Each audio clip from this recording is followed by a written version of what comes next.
All right. I think we can start now. So, welcome to this event on the spinal cord and chronic pain.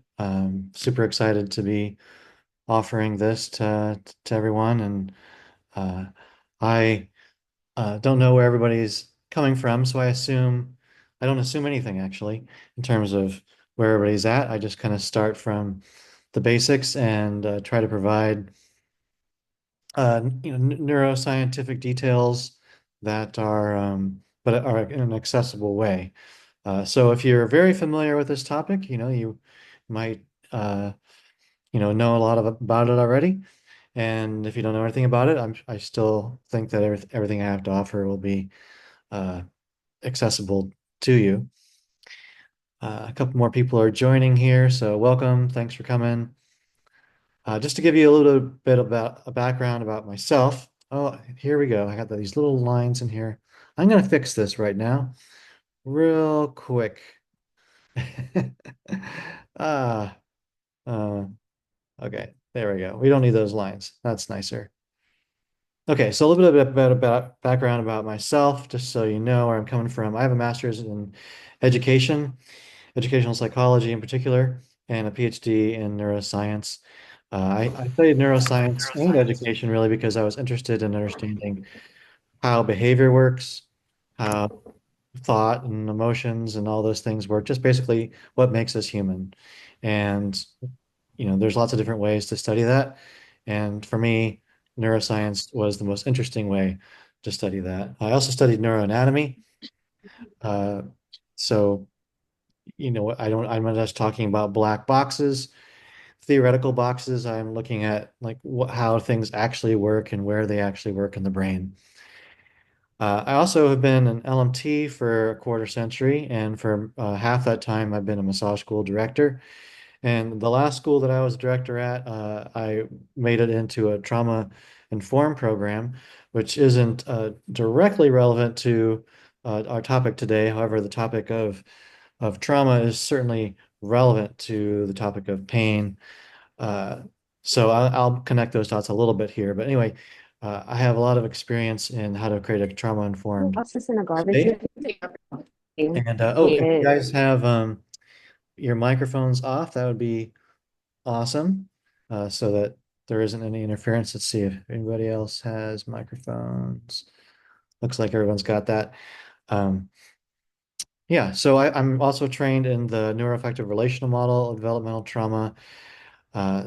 So we'll see if conversation at the end goes into trauma, we can talk about that further. The way this is going to go is I'm going to just talk with this presentation for about half the period, and then we'll open it up for questions in the other half.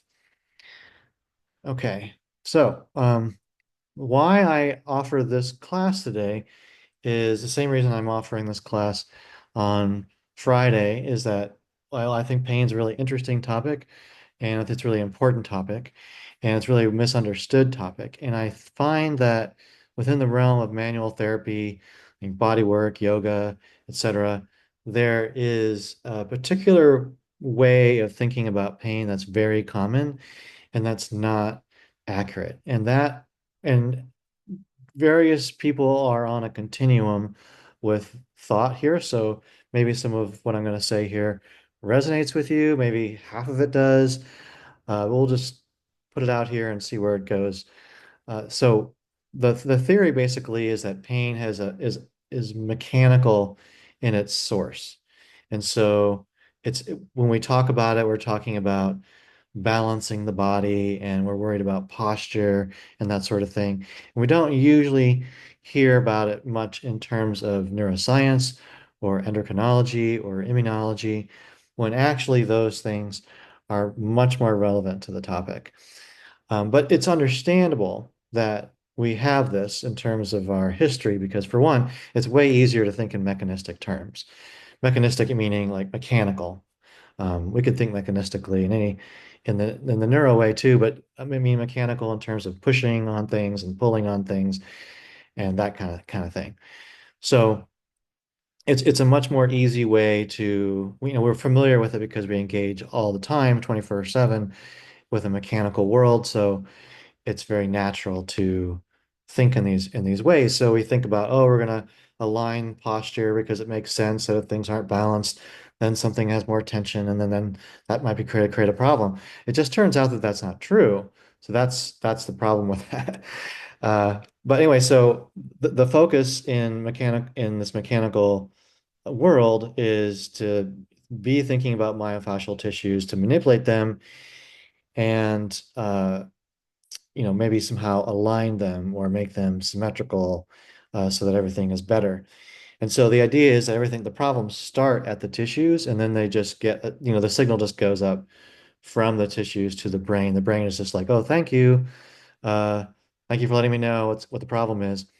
But it's not that simple at all. So we're going to go into uh, why, like what's actually going on. So we have a better idea. So we're going to start with some basic things that I'm sure everybody here already knows. And what I have over here in this box is basically a schematic of a spinal cord. And the DH stands for dorsal horn, which is the part of the spinal cord where sensory signals come in and then go up to the brain. And the VH stands for ventral horn. That's the part of the spinal cord that's more anterior, and that's where all the motor signals are going. Okay, so I'm going to outline here all the different signals that are coming in and out to just create the landscape so we can really get a good grasp of what we're working with. And so we start with the green arrow here. These are the signals coming up from the tissues to the dorsal horn. These are all your affective signals. They're nociceptive, meaning that's what ends up maybe turning into pain later. Proprioceptive, normal touch signals, all those are coming up into the dorsal horn. And then you have another signal that leaves the dorsal horn and goes up to the brain. And so that's in the blue. It's going to go up to the thalamus in the brain, or it's going to go up to the brainstem, or both. There's a whole bunch of combination of those things. We don't need to get into those details. But in terms of the signals that would become relevant for pain, there's one that's going up to the thalamus, which is just telling you, hey, this is where this is happening. And then there's another one that's going to go up to the brainstem, which is going to say, this is not fun. I don't like this. It has an emotional aspect to it. So there's a where quality, and then there's this isn't very fun quality, emotional quality. Okay, now you also probably know about these orange arrows and the red arrows. So the red arrow is a signal coming out of the spinal cord, going out to the muscles. These are your efferent signals that are your lower motor neurons that actually make muscles contract. And then coming into the ventral horn and eventually making a synapse with those red signals are basically two sets of signals coming down from the brain. One is coming from the motor cortex for voluntary movement, like if I'm holding a pencil and I'm deciding to move it around, like I am with my hand right now. And the other one's coming down from the brainstem to control posture.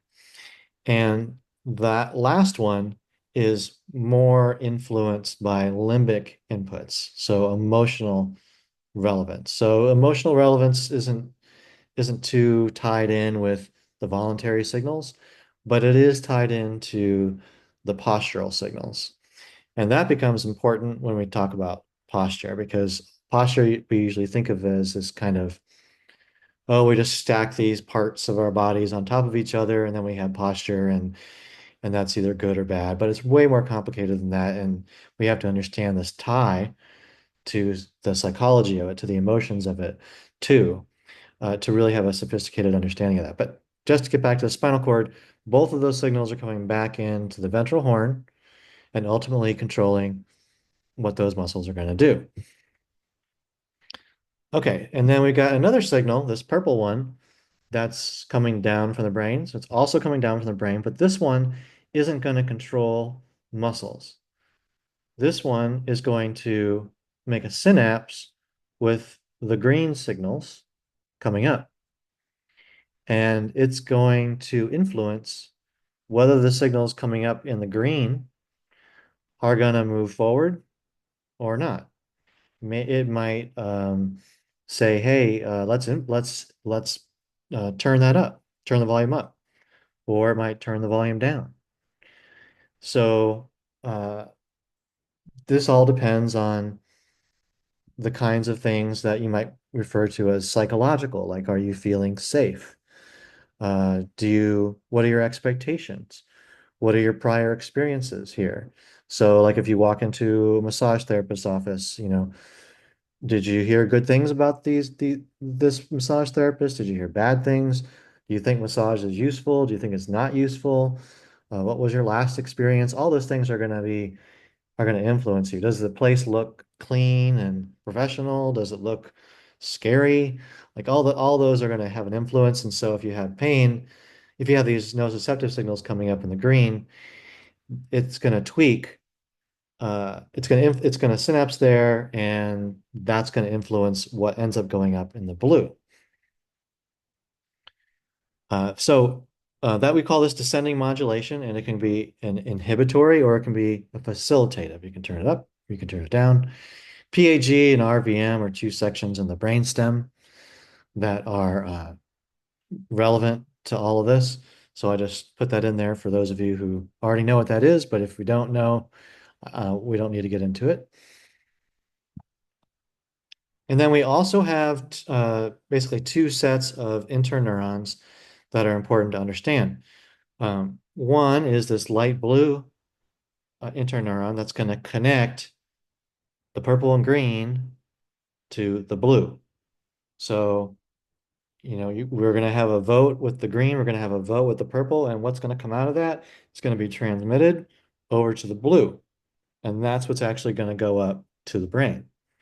So, uh, a lot, lots going on in this dorsal horn that determines what it actually makes it up to the brain.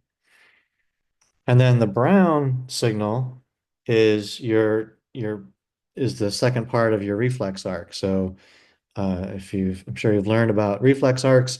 You have your afferent green signal, then you have your interneuron brown signal, then you have your red efferent signal back to the muscles. That's a reflex arc. But that reflex arc is going to depend not just on the green signal, but it's going to depend on what, is decided between the green and the purple.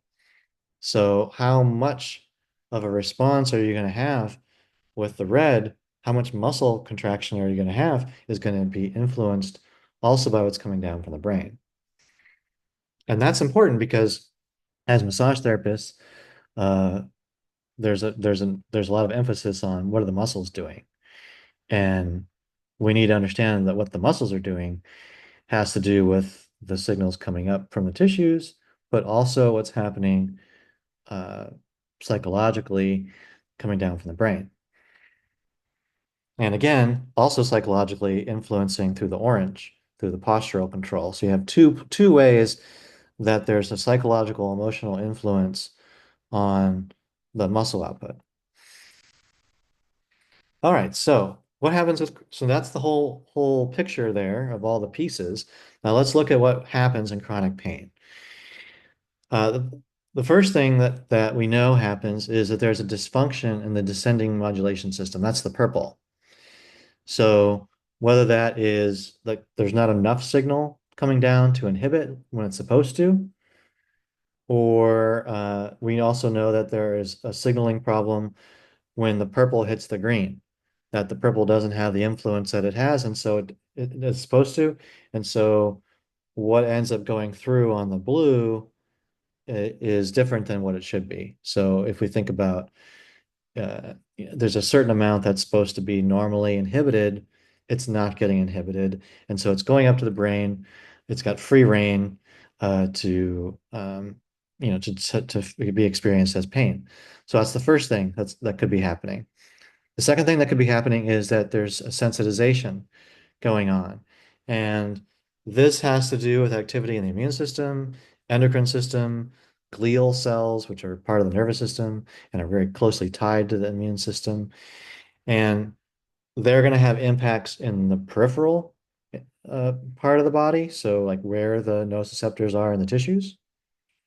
And they're going to have influence in the central nervous system, particularly in that dorsal horn, all that signaling there. So they become more sensitized. They don't take as much to signal. So just imagine inflammation basically in that area, and it's screwing up the signaling process between the green, the purple, the light blue, and the dark blue. And so any number of things can happen there. I break down some of the possibilities of what that central sensitization is. I'm not going to go into it, but I do have it there if you're interested in knowing what some of those details are. If you have an individual come in who has chronic pain, you don't know which of these things is going on. You don't know if it's more about something in the tissues, green signals, and you don't know if it's because of mechanical things going on the green signal from the green signals. You don't know if it's because sensitization with green signals. You don't know if it's the purple signals not doing their job. You don't know if it's the light blue signals that are overly sensitized. But ultimately, though, that dark blue signal going up to the brain has more nociception than it should. And as a result, there's more signal going to the muscles to contract and protect, probably. And there also might be more coming down from the brainstem too to that ventral horn.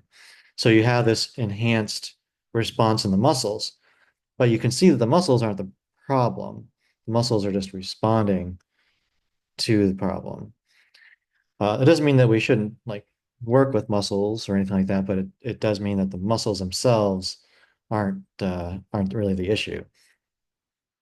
So when we treat people, particularly in a manual therapy setting, what are we doing? Well, one thing that we're doing is what I would call ascending inhibition. And this is working with basically the green signals. And that is to what you have is anytime, let's say you stub your toe, the first thing you do is put your hands around your toe. Or, anytime you hurt yourself, you put your hand in the place where you hurt. And why would you do that unless it helped, right? It helps because when you put your hand on the place that hurts, those non-painful signals inhibit the painful signals right there right there in the dorsal horn. And so that is called ascending inhibition, where it's the one signal, the nice signal coming up inhibits the not nice signal coming up. So imagine, if you do a massage for an hour, that's working. Any place that's being touched is inhibiting the nociceptive signals that are there. So at least for that hour, you're getting ascending inhibition working. And we call that a bottom-up effect because it's really just the signals that are going up that are working on each other. But you also have a top-down effect where the signals coming down on the purple are influencing what happens there in the dorsal horn. And so how are we doing that? Well, if you're saying, if you're assuring the person that you can help them, you're making them feel safe, you're making them feel cared for, you're giving them some hope because last time they came to you, they felt better and now they're here. And so now they're feeling better because of the hope, conditioning, all these different things can be helpful. So there's so many different ways that, as a massage therapist, we're helping them. That's not just the bottom up touch. That's also this top down descending inhibition effect. We also are probably helping with sensitization to the extent that we are influencing immune and endocrine responses. And we know that we're creating a relaxation response at the very least, most of the time. So because we know that stress responses screw up the processing between the purple and the light blue here. There's recent research that shows that the stress hormones when they're released, they mess up the signaling between the purple and the light blue. So if we can reverse that signaling, then to whatever extent we can do that, we can help with the sensitization.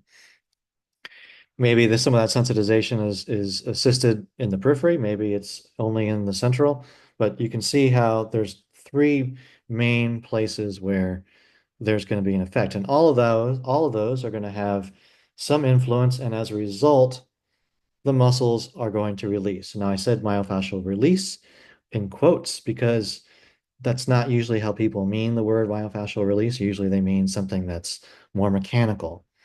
And I'm saying, yeah, the muscles are going to let go, and the tension on the fascial tissues are going to go with it because all the signaling is not is going to all the nociceptive signaling is going to be reduced.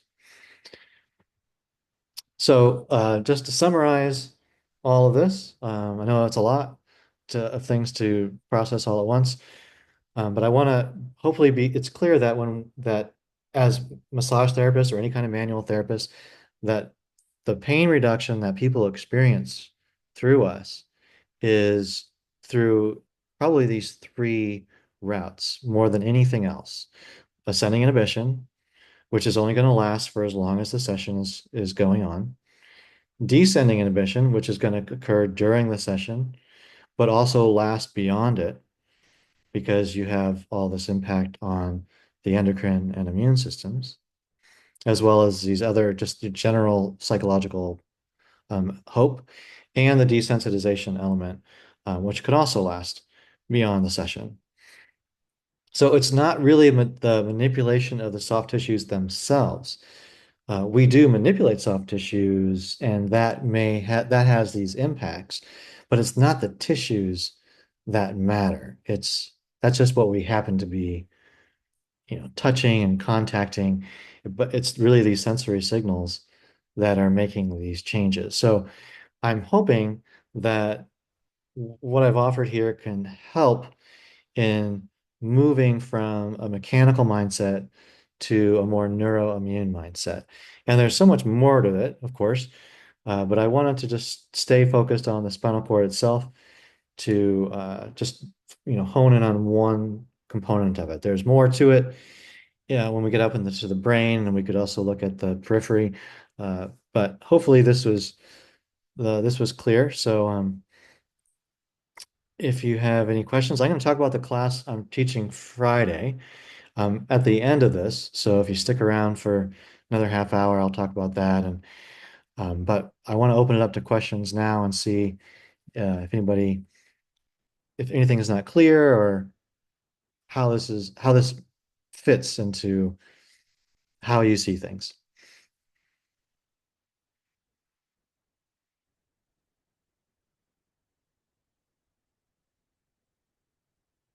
Okay, so I see that there's a chat message. So can you say that it's a feedback loop, more contraction, more pain? Well, that's a great question. Really good question. Uh, if you have more contraction, do you have more pain? So you mean more contraction in the muscles. The idea being that if there's contraction, is that going to create more of the green signaling? And I don't really know for sure if that's the case. There's certainly that theoretical possibility. Um, is that always the case though? I think it really depends on that person. Like what really is driving? Is it more in the periphery where the issue is? Is it because there's tissues that are sensitive, the periphery is sensitized, there's actual inflammation, in which case I would say, yeah, probably starts a vicious cycle. Is it more about central processes um, then maybe not, then because all the neurons are very much protected. So, you could squeeze it, but that doesn't necessarily irritate it. So I think that there's room for both, but I don't think you can make a rule.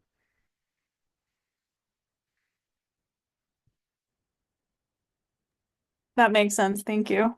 Mhm. I wish I had, some microscopic X-ray vision and just could just know, like that answers that question with, beautiful perfection. But I don't think we really know fully. I do know that that's what I initially was taught in massage school was that pain came from muscles contracting and then cutting off uh, blood supply and then that creating a pain response. So, I mean, I definitely think that if there's some lack of blood supply on a micro level to the nerves, that's going to be a problem. And so if there's anything that's causing that, then relieving that is useful. And I talk about that in the class on Friday. Um, but I do think that's very specific. And I don't think, I really think it has to do with the nerves being irritated by a lack of circulation to those nerves. It's not the way we normally talk about circulation. Because circulation, like we often say in massage therapy that we increase circulation, but the reality is that really, if you wanted to slow circulation down, there's besides sleeping, massage would be the next thing. And there's nothing that slows circulation down more than massage. So you can just walk around the massage table and get more blood flow if you but in terms of microcirculation to local places, there is room there for massage therapy to be useful.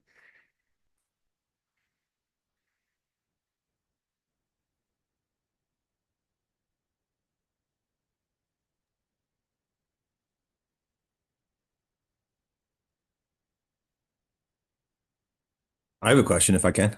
Yeah. Hi, I was awesome. I really appreciated you putting that together, and I just found it like an hour ago, so I cut out of a meeting and playing hooky, but it's all right. I like playing hooky. I haven't done it in a while. I'm not a massage therapist, but I'm on here because I'm suffering from back pain, and I've gone through pretty much everything. I'm a guy that kind of likes to figure it out, so I've done the neuroscience thing, the brain retraining, PRT. There's a really good psychologist out of Stanford named Rachel Zelnis who has a really good workbook. She's got some good stuff that like really aligns with what you're talking about.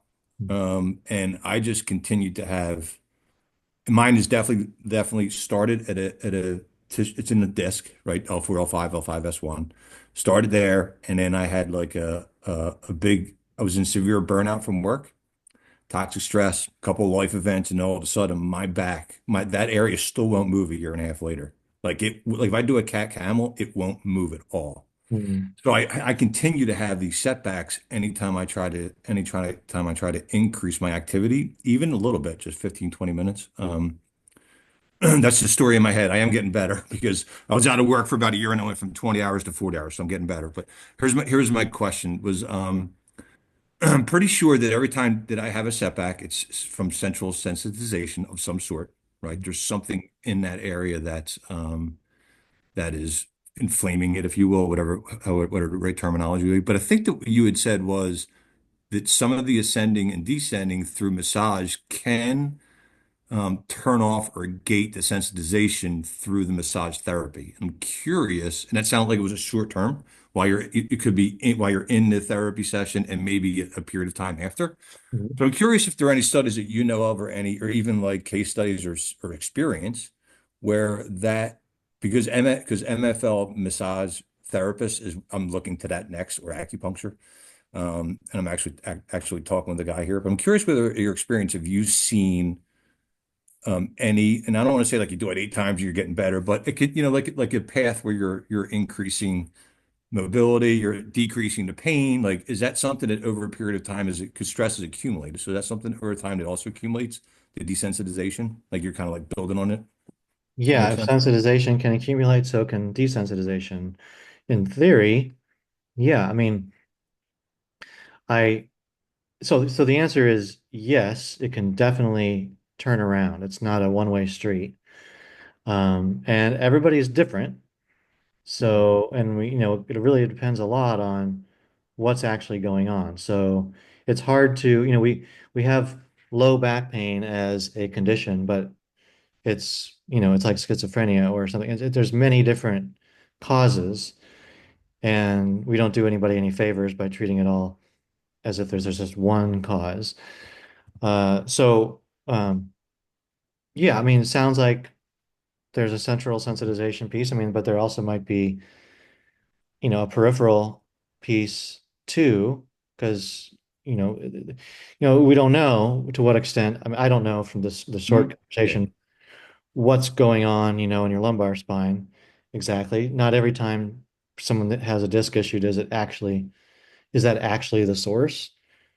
Um, but it very well may be the source, and it's going to be the first place to become resensitized.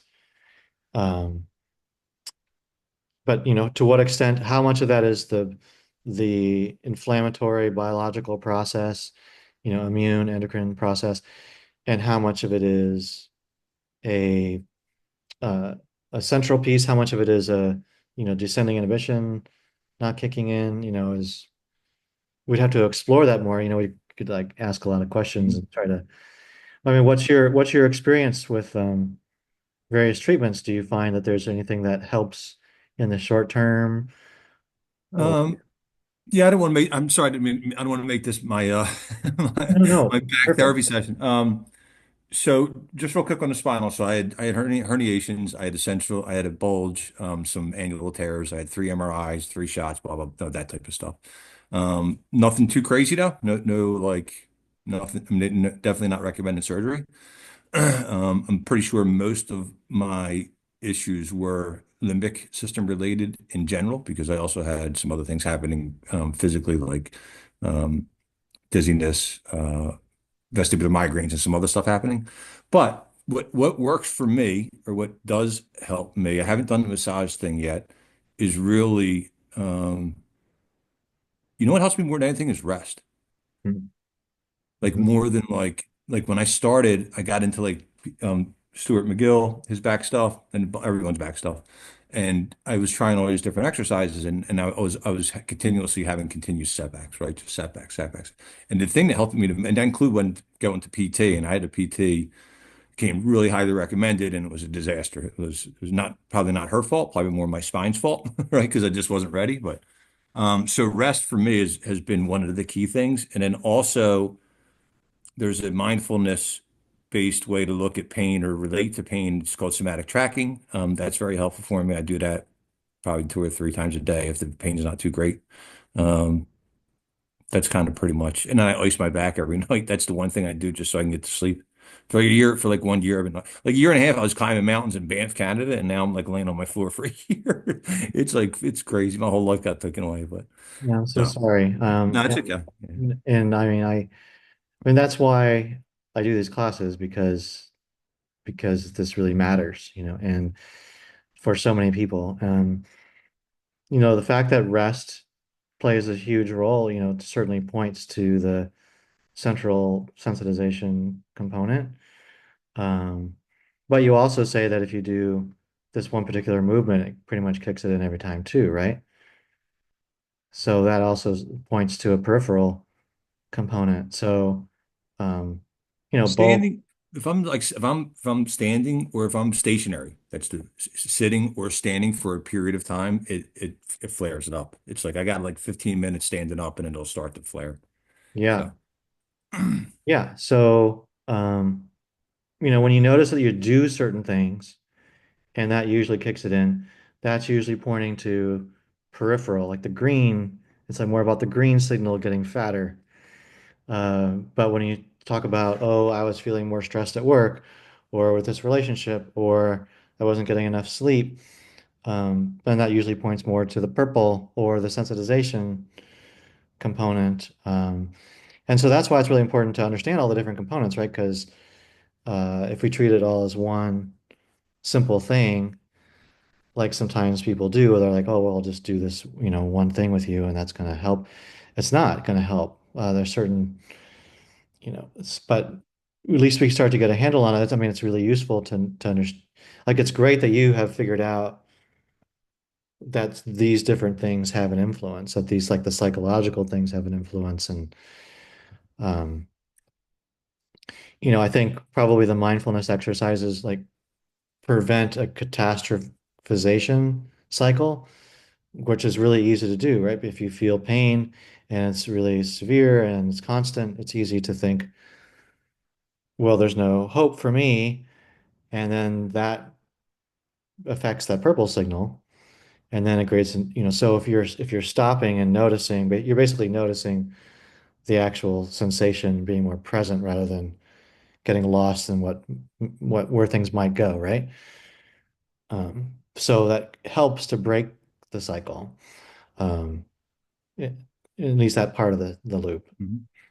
Yeah. I don't know if any of that was anything I said helpful. Did I? No, it was helpful. Yeah, the biggest thing for me is just that like central. I mean, it can be. I don't have the huge reactions that I used to have, like hypervigilance and arousal, but and the sensitization is one area that I've just started to more recently look into because it's like pinpointed right in the middle of my back. So it was very helpful just to know. I think you said something earlier in the conversation where like we can provide them hope, and I think that's the part that's like honestly really helpful. It's like, okay, there's another area here, so I'll probably reach out to this therapist tonight and get on a schedule, and just try something new. I'm trying everything, throwing everything at it. So, um, Yeah, yeah. And so that's what, helpful. but I mean, if a person notices, hey, when I get more stressed, then it gets worse, then that's where one can see, oh, it might be useful if I do these things with my lifestyle or, go to a psychotherapist or something like that. But if it's more about, well, every time I like try to dig a hole with a shovel, I get it, then okay, I mean, the psychotherapist probably isn't going to help very much because there's something actually going on in the periphery. Um, and it may have to do with chemistry. You guys can still hear me? I'm just noticing a lag. Okay. It may have to do with neurochemistry. People take chronic pain meds. There's norepinephrine, dopamine, issues here that are tied into stress. And, there's a lot of interesting research now with ketamine and oxytocin. And I mean, it really all depends on what the details are. So, but it's good to be aware of those components because if we don't understand the cycle, then I mean this map, then we're kind of lost and just stuck with people telling us that it's our posture or something like that. Thank you so much for that question, and feel free to stay in touch with me. I'm more than happy to talk further with you because we could talk about this for a while. We could riff on that one for a while. No, thank you. I appreciate Yeah. that. It was very helpful. Thank you. And if you don't have people that you can talk to that know about these things, it's really tough to be figuring out by yourself. So yeah, do stay in touch if you want. Yeah. Anyone else? I have a question about like desensitization, but in sort of a negative direction. Like if you just have chronic pain all the time, is there ever like a threshold that's reached where things are just like burnt out from the receptors and then like the pain sort of ceases from like an overstimulation? The pain ceases from an overstimulation. Um, Yeah, like is there ever like a threshold that's reached where there's just so much of the pain signal hmm, that it like tops out somewhere? hmm. Um, the way that you describe it, I can't say. I don't know if that's a, phenomenon that would happen, but I will say that the nervous system's capable of just about anything. Um, and so, I mean, I immediately thought, well, I could imagine an opioid response, coming from above to handle, what's going on below. But I don't know if that is actually a thing. I just imagine it as a, like, well, what could be some possible mechanisms for how that could happen? I'm not aware of, like if you look at a bright light and then you look away from the light and you can't see for a while, right? You basically just burned out your, the neurochemistry in your retina. So that's kind of what I'm imagining you're saying is that you're like burning out the neurochemistry of the nociceptors, Yeah. or the nociceptive pathway at least. I don't. know if that would happen. I've never heard of that happening. However, there is, uh, we do know that when there is a constant, persistent input of nociception into the spinal cord, that has a toxic effect on those interneurons, the light blue ones, um, over time. So that happens, but that's not exactly what you're asking, because that actually would create more problems. And it sounds like what you're describing is almost a relief. Did I hear that correctly? I guess sort of a relief, but like not through anything good, like a relief through just exhaustion of the system. Hmm. I guess was my question. Yeah. Um, I mean, when you say exhaust, obviously there's going to be like emotional fatigue and exhaustion because pain is exhausting. Um, but you don't mean that. You mean like, I guess I exhaustion. mean, I guess I mean like being in pain so much and so chronically that at some point you just tune it out. Like you just get so used to it that all of the signals, maybe the like nothing's actually changed like physically or psychologically, but you just become like desensitized to that sensation, but like maybe the pathway is still in full effect. I don't know if that makes Yep. sense. Yeah, I mean, desensitization is a base principle in neuroscience. I mean, that's the reason why if you're in a room that has a scent in it, you don't smell it after you're in there for a few minutes because you become desensitized to it. So there's lots of instances of desensitization. In that sense, in theory, I could imagine that happening with nociception. However, nociception is also tied into like you must have a response to this. So that would be um, I'm not familiar with that, but it sounds like you're familiar with that, something happening like that. And um, we could speculate about how that's happening, but I don't really, I wouldn't know for sure. I guess, yeah, just sort of thinking about just people who live with pain and then it just becomes their baseline and it's sort of just like could be like an ever moving baseline of like tolerance to more and more pain. But then if someone else were to experience those same levels, it would be like, oh my God, I can't function at all. Yeah. Yeah, I would think of that more in terms of psychological tolerance rather than like a Okay. lower level bottom up um, Yeah. process. Like I would, it's desensitization, but it's usually that word I've been using it at like a low level cellular level. So I'm thinking of this more psychologically. Okay. Yeah, I mean, I think there's lots of reports of people kind of learning to live with it. All right. Hmm. I guess I have a question on the opposite side. Like, is there a point when like pain is too much and like we just can't go on?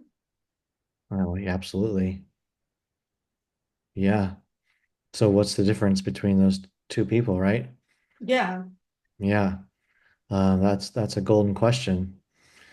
I don't think you can answer it in a simple way because it's going to have a lot to do with people's backgrounds and, maybe it has to do with community support and psychological support and, um, but not necessarily like even in the present moment, but just in terms of, uh, their whole history.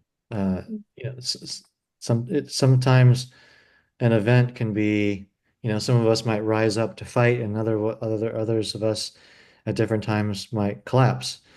And but sometimes the person who would collapse today might fight tomorrow. It's not a fixed thing. It's very complicated.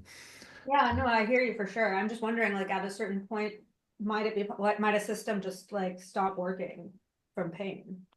Yeah, yeah, it's a lot. I mean, it's meant to stop you. Mhm. It's the way it's wired. It's meant, and it is exhausting. Um,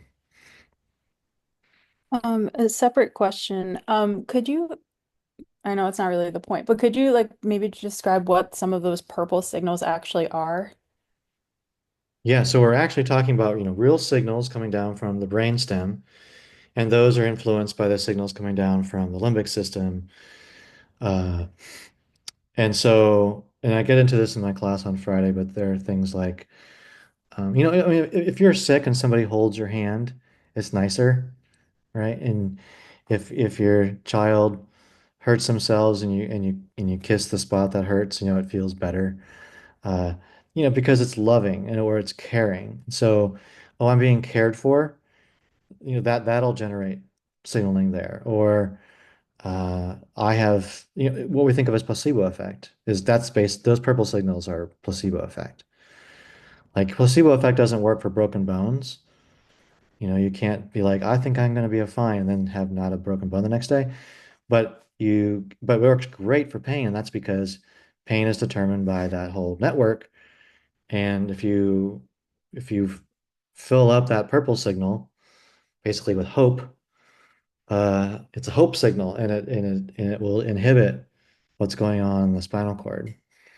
There's other examples, but that's, the general. Does that answer your question enough? It does answer my question for sure. I was also thinking more along the lines of like, is it dopamine? Is it Oh, oh, oh. Yeah, yeah. serotonin? Yeah. Dopamine, norepinephrine, Okay. cannabinoids. Yeah, I talk So about it's that. like increasing those things through what you just described, basically. That's Okay. why if you go to a doctor and you get pain meds, you'll get pain meds that work with dopamine or norepinephrine or cannabinoids, THC, also oxytocin, and what else I was going to say? I was going to say something else. Oh, and then, those are very similar to also anti-anxiety meds because it's the same transmitter systems. But I don't know, Amanda, did I answer your question? Um, yeah, I mean, I think so. I'm also thinking more like it's sort of like hard to say, I guess, but it could be, Yeah, it could occur based on a number of factors. But then I'm also thinking about like different people's pain tolerance levels and like if that's sort of related to how you responded to the other question, like it's a number of factors. yeah, Because that's also interesting, like why one thing is not as severe for one person versus another, you know? sure. And pain tolerance, there's sensitivity happening at the periphery. Like if you injure yourself, you're going to be more sensitized. And so, you might be like, someone puts their hand on your shoulder after you like hurt your shoulder. You'd be like, get that hand off of there. Whereas at other times that would be like really nice.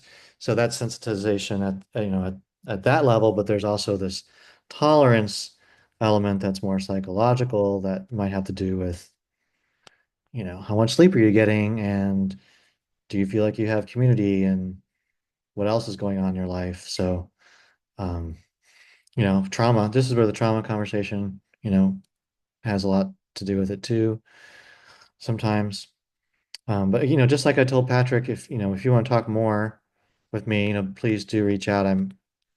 Because it is a big topic, so I'm happy to talk more about it. AJ, I saw that you had your hand up before.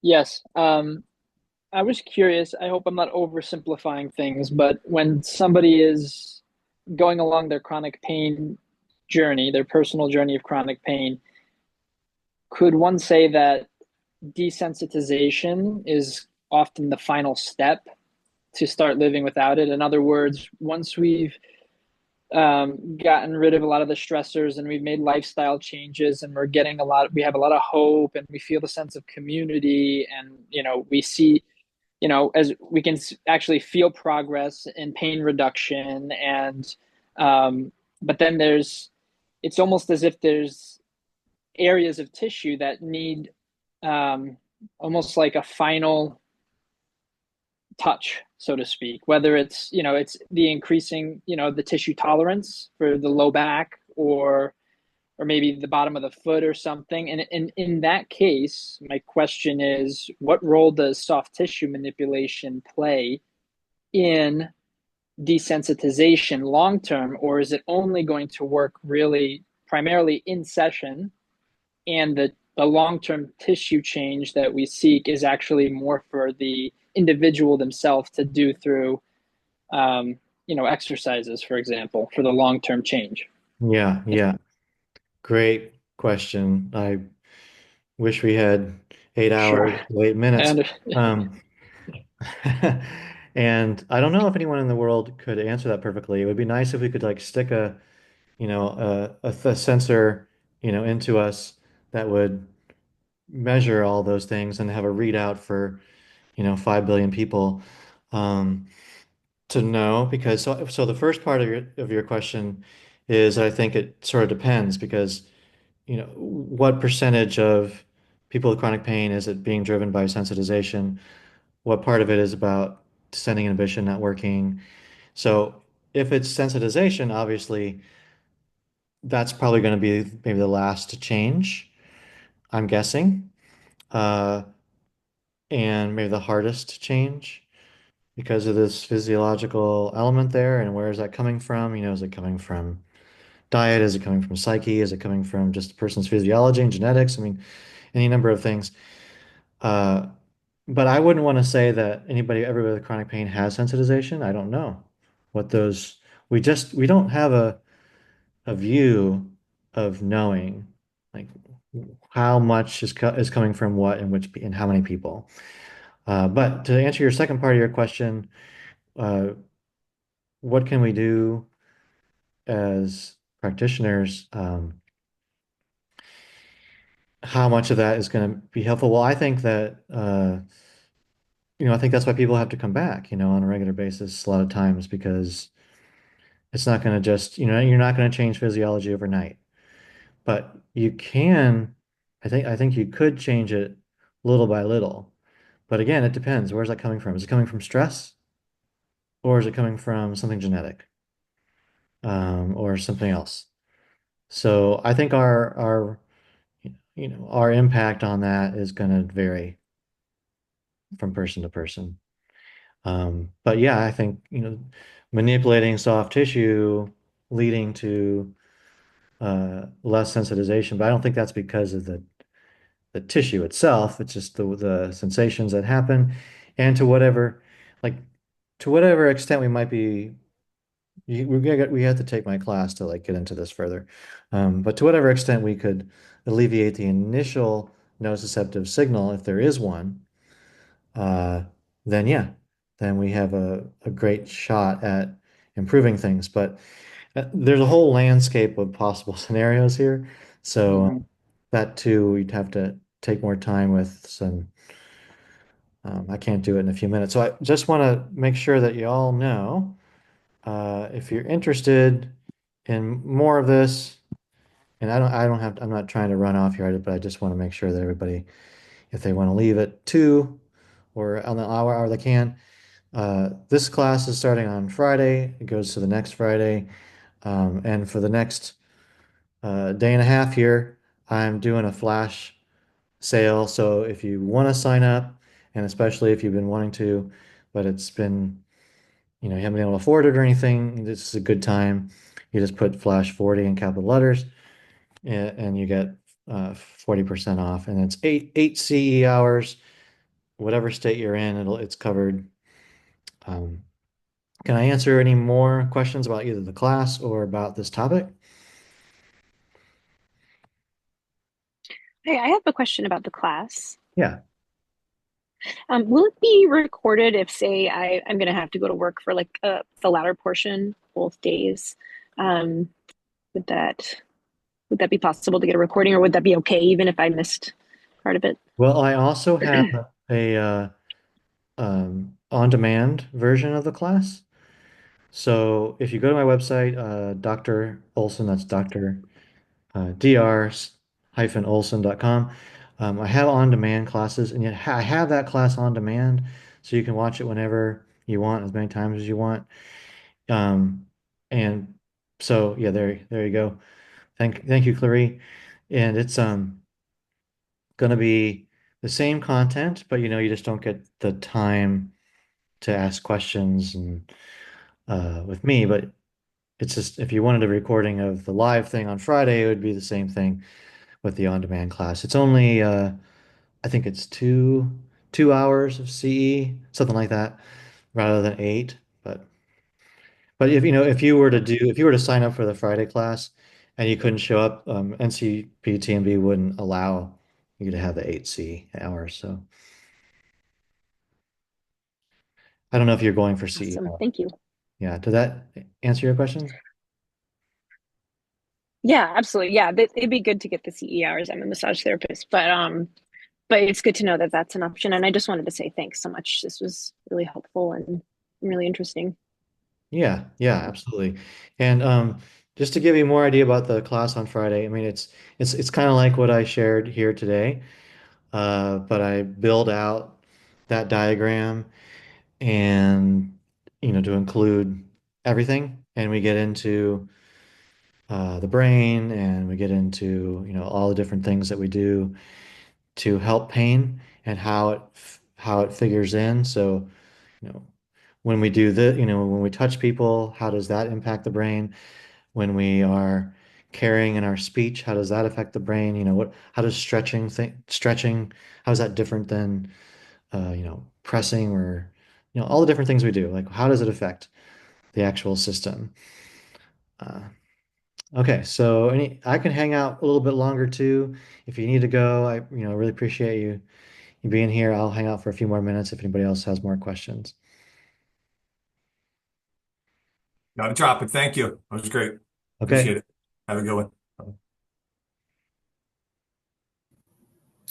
I have a question about how to, I guess, use all these theories in practice. Mhm. I took your course a couple months ago, Yeah. which is wonderful. So definitely, if you can take it, I recommend it. Um, just because this idea of posture causes pain and everything else is so pervasive everywhere with our clients, with other therapists, I find myself sometimes being like, well, I don't know what I'm actually doing to help since I'm not like fixing all these other things. And so I don't know, I just get like stuck Hmm. in this weird area of being like, well, I'm not doing this, Hmm. but what am I actually doing? And Yeah, then yeah, I don't know if that actually is I understand. yeah. Very much understand. Yeah, and it's a kind of a marketing question. Mhm. Yeah, or adjacent to a marketing question, how we talk to our clients. And that's difficult, right? Because these mechanical ideas are very infused, and we're not there to teach class to our clients. Uh, and it's hard because in people who learn this, it takes a long time to unlearn it, to unlearn the old way of thinking about it. So, and I can speak for myself too. When I took over the massage program that I did, I was thinking in these mechanical terms as well. And then I realized that they weren't accurate. So I had to figure out, well, so what is it that we do that's actually helpful? And is it just a matter of changing the way we describe it, or would I work differently? So it kind of does feel like it's like you're taking away the like this precious thing that I was giving you. Here I was fixing your posture, and now what am I doing? For people who were doing that, it feels like we just took their livelihood away. But the reality is that everything that they were doing before is still really good to do now. It's just for not the same reason that they thought, and it's for unfortunately a more complicated reason. Um, and yeah, it's going to be tougher to sell that because it's very intuitive to think, hey, if I look like a Greek statue, I'm going to feel better. If I look all contorted, I'm going to feel worse. That's very intuitive, even though it's not true. Um, but I like to, I know that you've heard this before, but the metaphor of, going and playing in the ocean or jumping in a waterfall, you didn't have to manipulate any fascia or change your posture. to feel awesome afterwards, you know? I mean, it's pretty obvious that the reason that feels awesome is because of sensory input and also some element of play. Okay, so okay, we won't have an element of play so much in a massage session, but there's sensory input, and that's driving these effects. And so we just need to really lean in on sensory input. This is what we're all about. And, um, you know, if we're coming from this mindset of, well, the only thing that matters is changing tissues, then sensory input sounds like, sensory input.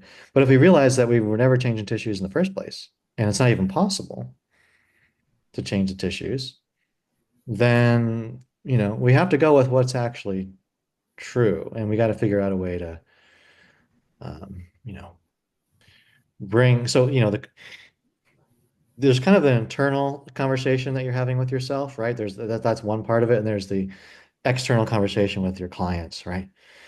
Which one of those is more pertinent right now? Um, Probably the conversation with myself.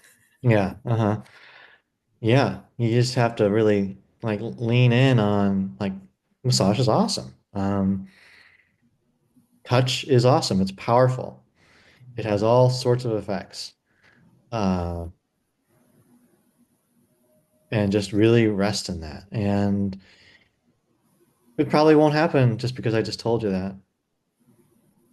It's kind of a deep you know, it's a paradigm shift that is m more than just mental. I have found I can't describe, you know, what it would be for you, but I know for me, it's a little bit of a mental process, and it's also a bit of a something that's kind of below mental, Mhm. maybe more somatic. Mhm. No, that's very helpful. Thank you. Just rest in the power of, you know, of soma, you know, of touch and the body, and we comfort each other when we don't feel good, and the reason we do that is because it works. If it wasn't so powerful, we wouldn't, you know, put our arms around each other and do things like that, you know, with our friends and family and stuff. So uh, we're social animals. We're working on those circuits. Way more powerful than just moving some tissues around. Yes, absolutely. Thanks. But talk to me more about it too, you know, reach out and we can have conversations. Yeah, I'm happy to, you know, jump on a Zoom call and talk further. Awesome. I will. Thanks. Okay. Anybody else have anything else? Could I ask just one more quick one? Just maybe you can point me to some resources. Yeah. Um, so yeah, so I'm a massage therapist, and I also have a husband who has chronic low back pain, and we are married just 2 years. But is in the camp that he's tried everything, nothing's helped. He's like takes opioids, has for the last 4 years to manage his pain, and it's I'm wondering. Let me think. Oh, I guess no, this is a huge topic, but maybe if there's some resources you could point, I'm definitely going to check out your classes. But any like research that you know of or resources you could point to, especially around like potential long-term negative effects of opioids on brain chemistry and tolerance and pain and yeah. Yeah. Yeah, it's big. Um, well, okay. I could try to send you some things. That'd be probably easier than like telling you, plus I wouldn't have it at the top of my head. You know, a lot of these things are not easy. Like it's not like I have this, you know, article from 2015 that would tell you or something like that. Because some of it's just Mhm. basic neuroscience and understanding about how opioids work. Um, I mean, you know, I'm sure I don't have to tell you that long-term use of opioids is problematic. But in terms of what works, you also want to know what works too, right? And Mhm. that's hard Mhm. because if we had a great, easy solution to that, we wouldn't have these epidemic levels of chronic pain right now, right? So it's not an easy solution. The best thing that we find that to work is movement. But again, we got to get into like the details about what's really going on for your husband, how Mhm. much of it is central, how much of it's peripheral. Um, so Yeah. Yeah. we kind of have to figure out that, what causes it, what makes it worse, and but so I don't know if I should have your contact info.